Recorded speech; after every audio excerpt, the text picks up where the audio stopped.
Hello everyone. Today we talk about how to fix the app of Polarr. We will go to settings.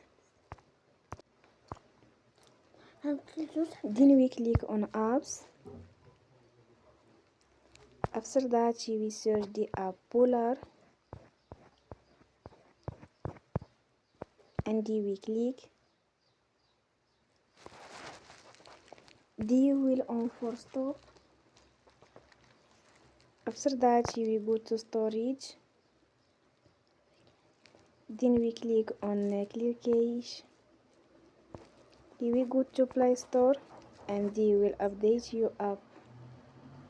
Don't forget to support us by like and subscribe. See you next time and thank you for